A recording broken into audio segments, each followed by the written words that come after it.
বিসমিল্লাহির রহমানির রহিম।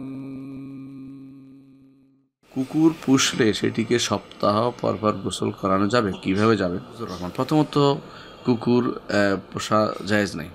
কুকুর পোষা জায়েজ নেই, অর্থাৎ কুকুরকে বিনা কারণে পুষবেন সেটা জায়েজ নেই। কুকুর থাকতে পারে কয়েকটি কাজে, ক্ষেত পাহারাদার অথবা প্রাণী পাহারাদার, অথবা কোনো বড় কোনো এরিয়া পাহারার জন্য রাখছে, অথবা পুলিশের যে সমস্ত কুকুর আছে সেগুলো ইনভেস্টিগেশনের জন্য রাখা হচ্ছে। এগুলি ছাড়া আর কোনো কুকুর, সাধারণ কুকুর পোষা জায়েজ নেই।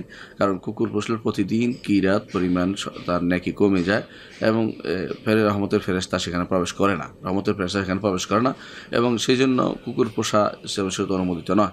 কুকুর বাইরে থাকবে, বাড়ির বাইরে, সেখানে কেউ তাকে খাবার দিলে সেটাও জায়েজ আছে, কোনো সমস্যা নেই। সেটাতে এক মহিলা, সে ছিল বেশ্যা, সে কুকুরকে পানি পান করিয়ে জান্নাত লাভের ব্যবস্থা করেছে। এর অর্থ হচ্ছে প্রাণীকে দয়া করতে ইসলাম বলেছে, কিন্তু প্রাণীকে পানির জায়গায় রাখতে বলেছে, ঘরে তুলে আনতে বলেনি। তো আমরা যারা কুকুর পুষছি তারা এটা হারাম কাজ করছি, এটা করা যাবে না। এখন এটাকে গোসল করানোর মশলা আসতে আপনাকে গোসল করানোর, দেখুন এগুলি হচ্ছে ইউরোপিয়ানদের কাজ। যারা নিজেরা কুকুরের মতো, হাইওয়ানদের মতো, জন্তুদের মতো, তারা এগুলি করে থাকে। কিন্তু ইমানদার কুকুর পোষানো, কুকুর গোসল দেওয়ানো, ঘরে ঢুকানো, এটা আশ্রয় দেওয়া, বাসুল, এগুলি ইমানদারের কাজ নয়। ইমানদার অনেক কাজ আছে, এই জন্য কুকুর পোষা ইসলামে নিষিদ্ধ, কারণে বাড়তি কাজ ইসলাম অনুমোদন করে না। অর্থাৎ এগুলি পুষবেন না, গোসল করানো দূরের কথা।